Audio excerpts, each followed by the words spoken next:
आलसी गधा। एक बार की बात है, एक गांव में एक नमक का व्यापारी रहता था। उसके पास एक गधा था जो बहुत ही आलसी हुआ करता था। हर रोज वो व्यापारी नमक के बस्तों को गधे की पीठ पर डालकर बाजार ले आता था बेचने के लिए। रोज बाजार जाते समय वो नदी किनारे होते हुए ही बाजार जाते थे और साधारणतः नदी किनारे रुक के वो दोनों पानी पिया करते थे। एक दिन जब इसी तरह से वो पानी पी रहे थे तो गधे का पांव अचानक से एक पत्थर पर टकराया और वो पानी में जा गिरा। व्यापारी तुरंत उसकी तरफ भागा और ये सोचने लगा कहीं उसके गधे को ज्यादा चोट न लगी हो, लेकिन उसे सिर्फ खरोच आई थी।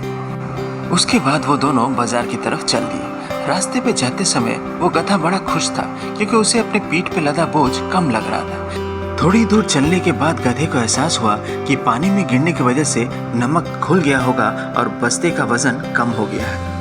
फिर क्या था, गधा रोज जानबूझ के पानी पीने के बहाने नदी पे गिरता और कम बोझ उठा के बड़े आराम से बाजार की तरफ निकलता। जब एक ही घटना रोज घटने लगी तो उस व्यापारी को संदेह हुआ।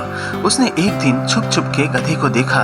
उसे पता चला कि गधा जानबूझ के पानी में गिर रहा है। व्यापारी को बड़ा गुस्सा आया, लेकिन वो चुप रहा क्योंकि गधे को सही रास्ते पे लाने की तरकीब उसके दिमाग में थी। अगले दिन व्यापारी ने नमक की बजाय बस्तों में रुई भरी और गधे के पीठ में लाद दिया। फिर रोजाना की तरह गधा पानी पीने के बहाने नदी में जा गिरा, लेकिन जब वो उठने लगा तो ये क्या, उसका वजन तो 10 गुना बढ़ गया है क्योंकि रुई ने पानी को सोख लिया है। फिर गधे को एहसास हुआ अपनी गलती का और उसके बाद से उसने अपने मालिक को कभी धोखा नहीं दिया। शिक्षा: कोई भी काम करते समय आलसी नहीं बनना चाहिए, बल्कि उसे ईमानदारी से निभाना चाहिए।